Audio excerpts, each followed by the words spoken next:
Hi. As you can see, I'm in the kitchen.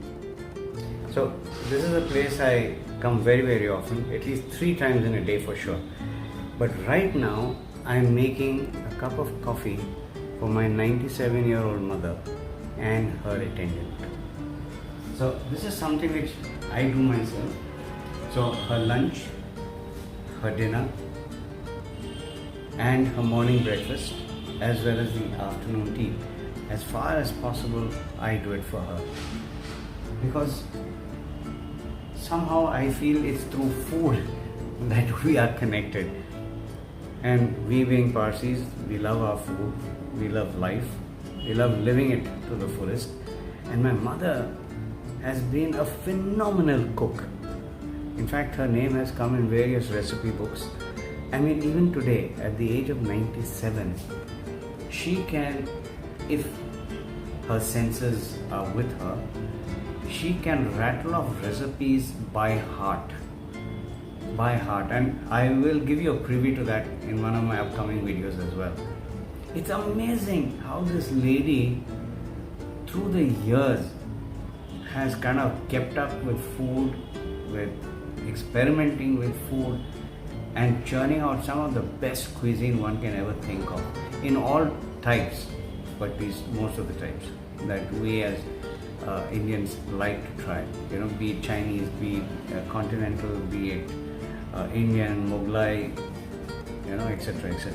So I come every afternoon and I make her a cup of tea in a small little cup, and I've gone and got her some different types of coffee. Like I said, she likes it. So I've got some hazelnut and I've got caramel cream. And sometimes I mix two of them and it comes out pretty good actually. So I've become so proficient at it, I don't need a teaspoon, you know. So I just it's like pop in a little bit. Yeah, that's about it. And she's got a sweet tooth, so I'll put a little bit of sugar. And that's it. The kettle is nice and hot. So I'll put it on again. And I find it very therapeutic as well. There are many things I find therapeutic. So coming to the kitchen, churning up something very small, even if it's an egg. My mother loves eggs. So I try and make eggs for her, which is minus oil and the masalas that normally we put. And she enjoys that. By the way, she has no teeth. She swallows everything. So I've got to make it into a fine paste so that she enjoys it. But the best part is she can still taste it and she can distinguish whether it's salty or it's too sour or it's, there's something missing in it in terms of an ingredient. It's amazing how she's still there. Otherwise, most of the time she's not. She lives in the past like how normally, people live. But I never thought I would do something like this, I never thought it would become a part and parcel of my life.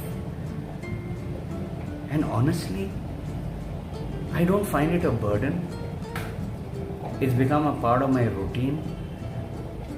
And it's like an invisible alarm clock at the back of my mind. I know it rings and I look at the time and I say, yes, this is the time to give her a food.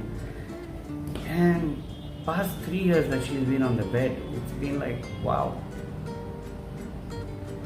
And through this discipline and the rigor that I maintained, in fact, if I'm at work, I would come back at this time between 5:30 and 6 to give her a coffee or tea. Sometimes I give her a juice. And I keep playing around with various, fluids. But off and on she only wants something warm, so I give her tea or coffee.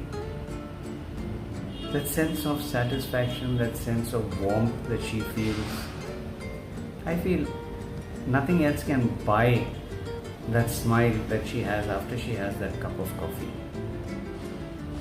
For me, I think that is the blessing that I get. Not that I'm looking for some. But I feel nice that I'm able to feed her. Because as you may know, all of us ultimately become kids again. The circle comes to a complete halt once again from where we started as babies. So all our elderly people, when they cross a certain age, become babies. And you know how babies are. Either they are stubborn or they can't explain things. We need to be patient with them. We need to understand them. And the only way we'll understand them is by being connected to them one way or the other. And for me, the connection is the kitchen and food. Find your connection with the elderly people. Connect with them. That's the best gift you can give them in their last years of their life. Think about it. It's very, very satisfactory. You'll find the satisfaction. It is very satisfactory. And I think that's the best thing you have done for them. And no money can buy that. Think about it. Enjoy your tea and coffee.